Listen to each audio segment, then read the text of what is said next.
وبيبدأ الفيلم معانا بليفي اللي بنشوفها وهي راكبة القطر ومسافرة، واللي بنعرف بقى من خلال ذكرياتها والكلام اللي هي بتقوله إن أبوها هو اللي مشاها من البلد بتاعها بسبب إن هي بتكون حامل من غير جواز، وبسبب بقى إحساسها بالندم إن هي جابت العار لأبوها بتقرر إن هي توافق وإن هي تمشي من البلد بتاعتها، لكنها بقى في وسط ده كله بتفتكر كلام أختها أبي ليها اللي كانت بتقولها إن كل حاجة هتعدي. بنشوفها بقى إن هي أول ما بتوصل البلدة اللي هي رايحة لها بنشوف إنها بتقابل هناك صاحب أبوها اللي بيبقى مستنيها هناك، واللي بنشوف إن هو على طول بيكون عارفهم كويس لأنه بيقولها إن هي شبه مامتها، واللي ساعتها بياخدها على طول على بيته وبيعرفها بقى على مراته وبيعرفها كمان على شاب اسمه راي ده اللي المفروض هيتجوزها، واللي وقتها بقى بيسيبوهم هما الاتنين لوحدهم عشان يتعرفوا على بعض أكتر واللي ياخدوا على بعض أكتر. لكن بقى بنشوف إن راي بيبقى متوتر شوية من الوضع اللي هما فيه، خصوصا إن هو عارف إن هي فعلا حامل وإن هي كمان عملت ده كله من غير جواز قبل كده. وقتها بقى ليفي اللي بتقول له ان هو ممكن انه يسالها عن اي حاجه وان هي هتجاوب عليها مهما كانت، لكن ساعتها بتتفاجئ برد ري اللي بيقول لها ان هو مش عايز يعرف اي حاجه عن ماضيها، وان المهم اللي جاي ان بعد جوازهم تكون هي دي الحياه اللي ما بينهم. وقتها بقى بتقول له ان هي هتربي ابنها بعد الولاده، وبتساله لو ده هيضايقه بعد كده ولا لا، لكن بيقول لها ان ده مش هيضايقه وان هو اساسا متعاطف معاها بسبب اللي حصل لها وان حد سابها في وضع زي ده، واللي فعلا بقى بيتم الجواز. وبنشوف بقى ان الشهود الموجود هي مارسا اخت ري وجوزها كمان موجود معاها، واللي بنشوف ان مارسا بترحب قوي بليفي في عيلتهم واللي بتديها هديه كمان وهي ماشيه. واللي بعد كل الكلام ده كله ما بيعدي بنشوف ان ليفي ولي مروحين مع بعض على بيتهم، واللي ساعتها بقى بنشوف ان ليفي بتحاول تتكلم معاه واللي بتساله عن الجيران بتوعهم هم حلوين ولا ايه، لكن هو ما بيردش عليها وبيغير الموضوع في ساعتها. لكن بقى لما بنوصل عند البيت بنعرف وهي كمان بتعرف هو ليه اساسا ما جاوبش على السؤال بتاعها، عشان ما فيش جيران اساسا وان ري ده شخص منعزل عن العالم،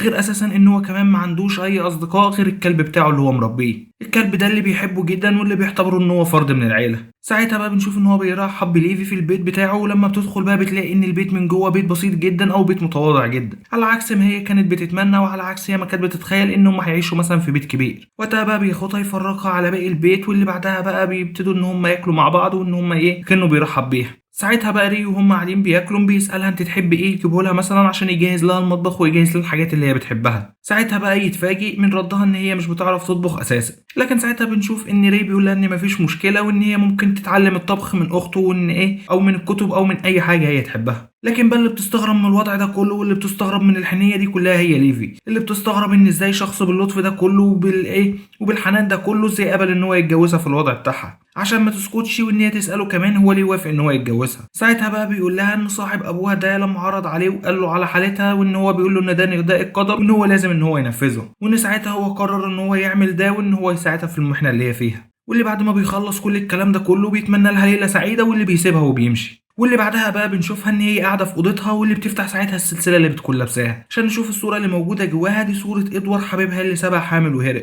عشان بقى تفتكره واللي تحس ان هو وحشها واللي تقعد تعيط شويه عليه. وتاني يوم بقى لما بتصحى بتلاقي ان ري صحى اساسا قبلها ونزل يعمل شغله في المزرعه، لكن لما بتشوفه بتطلب منه ان هي عايزه تنزل المدينه عشان تكلم اهلها وان هي كمان تطمن عليهم. وقتها ري بيوافق واللي بياخدها بالعربيه على طول واللي بينزلوا على المدينه، واللي هم بقى في طريقهم بنشوف ان هي بتعرض على ري ان هي ممكن تساعده في المزرعه، لكن ساعتها ري بيرفض واللي بيقول لها ان الشغل ده مش مناسب ليها وانه هيكون مشقه ليها وان هو مش حابب ان هو يتعبها. ولما بقى بيوصلوا لكابينة التليفون بنشوف ان هي بتدخل وبتتصل على اختها، لكن بنتفاجئ اكتر ان هي بتسال على حبيبها ادوارد وان هي مش تعرف عنه اي معلومات او كلمهم ولا لا، لكن اختها بتقول لها ان هم ما يعرفوش عنه اي حاجه لحد دلوقتي. واللي نشوف بقى وهم راجعين تاني على المزرعه نشوف ان ري بيعلمها السواقه، واللي بتكون مبسوطه جدا جدا بالتجربه اللي هي عاملاها دي. لحد بعديها بقى بشويه بنشوف ان هم راحوا الكنيسه وبتتعرف على بنت اخت ري اللي بقى بتنبهر بجمالها، واللي بتقول لها ان هي ما كانتش متخيله ان خالها هيتجوز واحده حلوه زيها. وقتها بقى اللي يجي ستات كبيره من الكنيسه واللي برضه بيكونوا متفقين معاها في الكلام ويقولوا ان ما كانوش متخيلين ان عروسه ري هتكون بالجمال ده كله او بالحلاوه دي، وبيسالوها انتوا ازاي اتعرفتوا على ري وازاي عرفتوا بعض وايه قصتكم سوا. ساعتها بقى بنشوف ان ليفي كانت هتقول لهم الحقيقه وان هي كانت ايه هتقول لهم على كل اللي حصل، لكن ساعتها ري اللي بيتدخل واللي بيقول لهم ان هم اتعرفوا في قطر وان هم من ساعتها بيحبوا بعض واتعرفوا على بعض بالطريقه دي. واللي بعديها بقى بشويه بياخدها وبيخرجوا من المكان، لكن وقتها ليفي بتقول له ان هي عايزه تبعت جواب لاختها، لكن في الحقيقه بتكون الرساله دي لحبيبها. انت خنزير،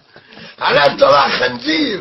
والله يا خساره فيك الراجل الطيب ده. المهم بقى بعديها بشويه ري اللي بياخدها للبحيره، مش بقول لكم الراجل ده طيب والله. المهم بقى ان هي بتكون عايزه ان هي تعوم في البحيره دي من جمالها، وبتشكره جدا ان هو انقذها من ايد الستات وان هي ما قالت لهمش اي حاجه. وهما بقى في طريقهم للرجوع بتشوف بنتين يابانيين اللي بيكونوا واقفين في المزرعه وبيرسموا وبيضحكوا مع بعض، لكن اول ما بيشوفوها بيتخضوا شويه منها، واللي بتسالهم انتوا بترسموا ايه. ساعتها بقى بيبتدوا ان هم يوروها رسمها عشان تكتشف ان هم بيرسموا فراشات، ويقولوا لها ان هم بيحبوا الفراشات جدا وكمان بيدرسوها. واللي مع كلامهم ده بقى بيجي الكلب بتاع ري، واللي ساعتها البنتين بيستأذنوا عشان يكملوا شغلهم. واللي بعدها بشويه بقى بنشوف ان ليفي بتروح للدكتور عشان تتابع معاه حالتها وحملها ده كله وايه اللي هيحصل فيه وهتولد امتى، واللي بيحدد لها فعلا ميعاد الولاده بعد 5 شهور. واللي لما بتخرج بقى بتشوف ري واللي بيسالها ويكون عايز يطمن عليها وعلى الجنين وعلى صحتهم هما الاتنين. مش بقول لكم والله الراجل ده طيب اساسا وعلى نياته. المهم بقى بتطمنه، لكن بيبقى خوفها الكبير ان بطنها تكبر وان الناس تبتدي ان هي تلاحظ، لكنه ساعتها هو اللي بيطمنها بقى وبيقول لها ان هي مش هتكون مشكله وان الناس الموجودين حواليهم هيكونوا ناس طيبين وهيتفهموا ظروفها. واللي ساعتها بقى بنشوف ان هي بتقول له تاني ان هي عايزه تبعت رساله لاختها، واللي طبعا بتكون لادوارد اساسا مش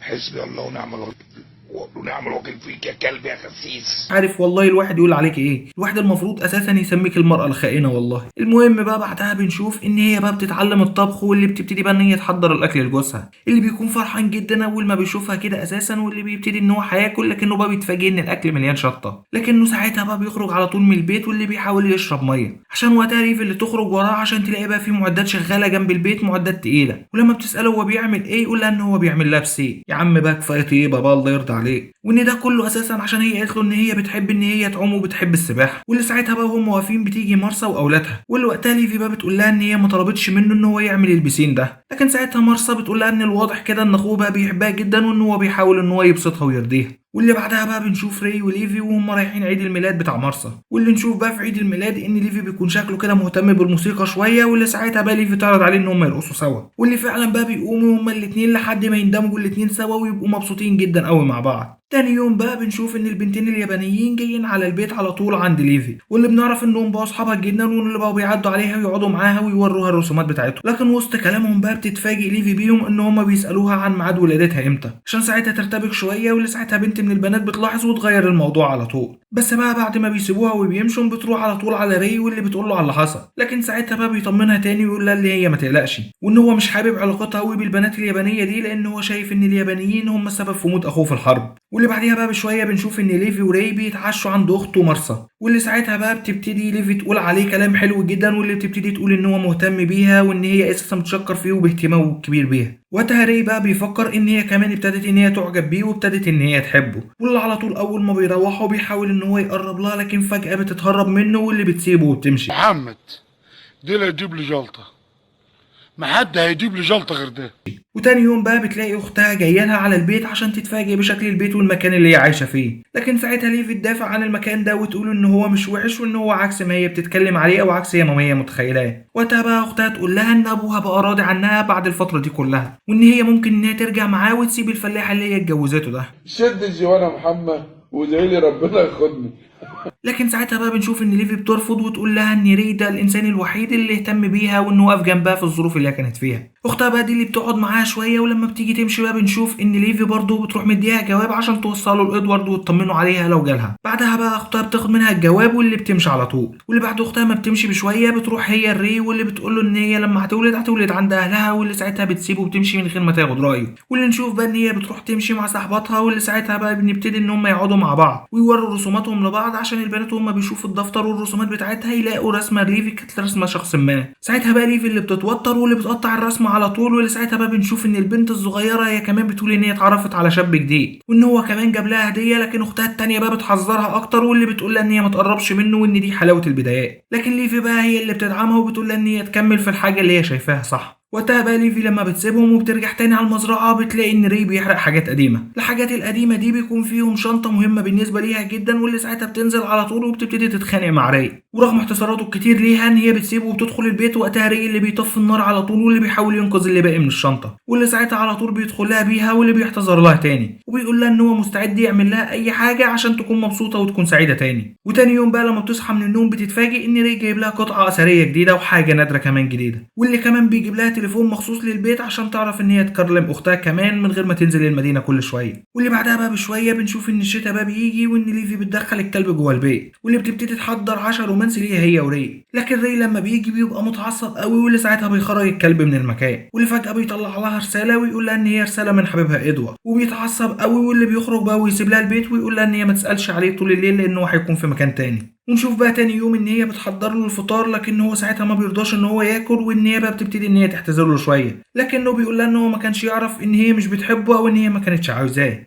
وان هي لسه بتبعت لصاحبها جوابات او لحبيبها ده جوابات. واللي وقتها بقى بيسالها اهم سؤال بالنسبه له، هو انت عايزاني امشي ولا عايزاني افضل؟ واللي ساعتها تسكت، واللي ساعتها بقى ري بيحس ان هي عايزاه شويه، واللي فعلا بيقرب منها. واللي بعديها بقى بشويه نشوف ان هم فعلا قربوا من بعض. وبعدها بقى بشويه بنشوف ان ليفي بتروح لمرسى بيتها، واللي بتقول لها ان هي حاسه ان هي بتسبب اذى لري وان هي عايزه تمشي. واللي ساعتها بقى اخته بتقول له ان هي لو كده وان هي هتفضل ان هي تاذيه، ان هي تحاول ان هي تمشي في اقرب وقت عشان ده هيكون احسن لري، لان ري طيب اساسا. واللي بعدها بقى بشويه بنشوف ان ليفي في سريرها وبتكون بتعيط عشان بتفتكر امها. ساعتها ري بقى اللي بيشوفها، واللي بيبتدي ان هو يهديها ويقول لها كلام حلو واللي يبان حنيته الشديده عليها. اللي ساعتها بقى تبتدي ان هي تقول له ان هي كانت وحيده جدا بعد موت امها. ده الوقت بقى اللي اتعرف عليها ادوارد، واللي ابتدى ان هو يستغلها لحد بقى ما حملت منه وهو هرب من المكان، واللي بتشكره جدا ان هو اهتم بيها وان هو لسه بيعملها بلطف رغم كل الحاجات اللي هو عارفها دي. واللي بعديها بقى بشويه بيجيلنا مشاهد واللي بنعرف خلاص ان ليفي خلاص هتمشي، وان هي هتروح تولد عند اهلها، وان اخت ري وعيالها كمان بيجوا عندها يزوروها عشان يشوفوها او ان هم يطمنوا عليها اكتر. وان هي بقى بتبتدي تقول لهم ان هم اكتر من عيلتها، وان هي حبتهم جدا، وان هي ما حستش ان هي غريبه وسطهم، ولا قالت لهم ان هي مش هتنساهم ابدا. واللي قبل بقى ما تمشي ري بيوقفها وبيقول لها ان هي ممكن جوازهم يكون جه بطريقه غريبه او طريقه مش متوقعه، لكنها لازم تعرف ان هو بيحبها، وان هو يوم الفرح ما كانش معاه فلوس ان هو يجيب لها خاتم، لكنه دلوقتي قدر ان هو يحوش ويجيب لها اساسا خاتم دلوقتي. بس بقى بيتفاجئ ان هي ما بترضاش تاخد منه الخاتم وبترفض ان هي تلبسه، وبتقول له ان هي ما تستحقش الحب بتاعه ده وما تستحقش العطف بتاعه ده كله، وانه يخلي الخاتم ده معاه احسن للبنت اللي تستاهله واللي يحبها بشكل احسن منها. اللي ساعتها بقى ري بيقول لها ان هي لازم تنسى اللي فات عشان تقدر تعيش اللي جاي، وان هي تحاول تدي لعلاقتهم فرصه بعد كده وان هم يبقوا مع بعض. واللي ساعتها بقى ساعه ما بتسيبهم وتيجي تمشي بتقابل بقى صاحباتها اليابانيين دول واللي بيكونوا رايحين ان هم يوصلوها، لكن ساعتها بقى بتشوف حبيبها واللي بتكتشف ان هو كمان ظابط، وان هو كان عايزها ان هي تهربه من عند الحدود في المكان اساسا قريب منهم. وقتها بقى بتبتدي ان هي تقول لصاحبتها دي وتقول لها ان هي تخاف منه وان هي تحذر منه وان هي لازم ان هي تبعد عنه، وان هي اساسا ما تدلوش حاجه زياده عن اللزوم لانه في الاغلب ان هو هيسيبها وهيكسر قلبها وهيهرب بيها، عشان ساعتها البنت فعلا تاخد القرار ان هي تسيبه. لكن ساعتها بتكون ان هي حزينه جدا وان هي بتكون منهاره. لكن ساعتها بنشوف ان ليفي بتحاول ان هي تهون عليها وتقول لها ان انت ممكن تزعلي دلوقتي وممكن تعيطي دلوقتي شويه احسن ما تعيطي بعد كده اكتر بكتير.